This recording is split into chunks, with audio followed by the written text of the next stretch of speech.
And I think a fifth starter could be a little bit up in the air. You could go Ooh. Jalen Brunson. You could go LaMelo Ball. It kind of depends on who you ask. I went LaMelo Ball, but I want to see who you're thinking for that spot. I'm actually shocked. Like I Oh, didn't think really? we'd go on. I thought we would 1000% agree on this. Um, Yeah, Dude, what Jalen Brunson there as Brunson? well. I understand. I understand Jalen Brunson had a better year last year, probably just like Yeah, maybe on off stuff and just the way he was scoring. But I feel like every time I every time I watch the Knicks, maybe it's that bias of just whenever I get to see them, which is not all 41 they've played so far, but it's probably been 25, 20. He's always had 30, 40 plus, and he's yeah, always it's just always efficient, and it's always so pretty too. Like I feel like he plays the right way.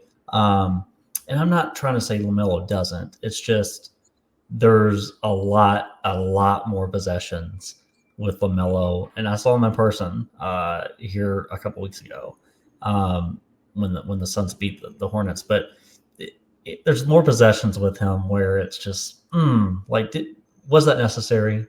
And I yeah. think there's not a lot of was that necessary in Jalen Brunson's game. I think every movement he has is necessary. I just think I'm always going to value the winning record over someone that's multiple games under 500. So that's just me. But LaMelo will be on my team, but I'm gonna go Yeah. Jalen Brunson and I'm gonna go lock. Okay. Yeah. No, I Yeah. mean, I wouldn't be surprised at all. Like, I think there's a case to be made for sure. Mhm. And then I definitely agree. These two guys play extremely different styles. Like LaMelo will just try things just on a whim, like one-legged threes and things like Yeah. that to kind of see what works, and that brings a certain level of entertainment value for sure to the game. With Brunson, on the other hand, it's going to be a lot more of the using footwork, using the craftiness, using the left-handed nature of his game to kind of just create the smallest little openings to get things off. I think for Yeah. me, when it comes to all-star selections, historically, when I pick my teams, I don't factor in record as much as if Okay. I were picking All NBA or MVP. Also, More for you kind of flip what I yeah my methodology there is like I, I'm kind of the opposite. Like when it comes to All Star, I want to value the winning versus All NBA. I kind of don't care as much, but okay, that's the beauty of this is that you can yeah, have your methodology and I could have mine. That's awesome. Yeah. that's true. That's true.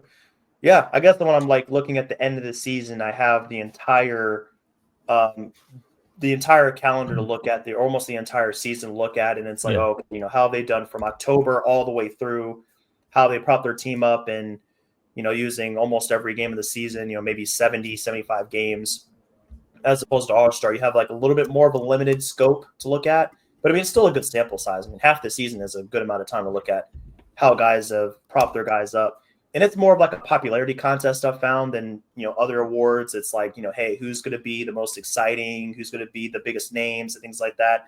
And I don't want to go just off of entertainment value, but I think I kind of lean more in that direction than looking at like the advanced stats and team record and things like that. Although it's still important for sure, but like you said, it's just a different ways we think about it.